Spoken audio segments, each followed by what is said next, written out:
द्वितीय मासरे एटा प्रथम मासरे दिया जिवो द्वितीय मासरे प्राथमिक स्वास्थ्य केन्द्र मानकरे अर्थात आउ टिके तळकु जाई जोटा आमर प्राथमिक स्वास्थ्य केन्द्र अच्छी सेठी सेमानकु दिया जिवो एवं सेतिपाई प्रजुक्ति विद्या प्रयोग जरिया यू विन पोर्टाल माध्यम यही टीकाकरण अभियान को आउरी किंबरी वाले सरल स्वच्छ एवं उत्तरदायी करने ये पोर्टाल माध्यम स्वतंत्रता दिया जाइछि। टीकाकरण पर व्यापक सचेतनता कार्यक्रम सहित डाक्तरी टीम मध्य एथिरे नियुक्ति करा जाइछि। एणु यह करने द्वारा स्वास्थ्य विज्ञानी मानकर तथ्य अनुसार सठिक समय टीकाकरण द्वारा ये जो रोग यह निश्चित भाव में यह निराकरण करा जाई परिबो। आ सेतिपाई आम देश निजर डाक्तरी वैज्ञानिक मानकर द्वारा जो वैक्सीन यह को आज बाहर करिसंती निश्चित भाव में भारत वर्ष ये सुस्थ रहिबो आ आम ओडिशा मध्य से आधार रे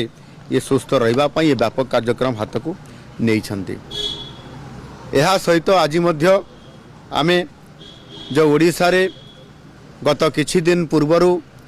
दुईटी फेज रे दुई चरण रे आमे जरूरीकालीन स्वास्थ्य सेवा व्यवस्था को सुदृढ़ करिया पई आमे एथिरे एम्बुलेंस सेवार लोकार्पण करिथिलु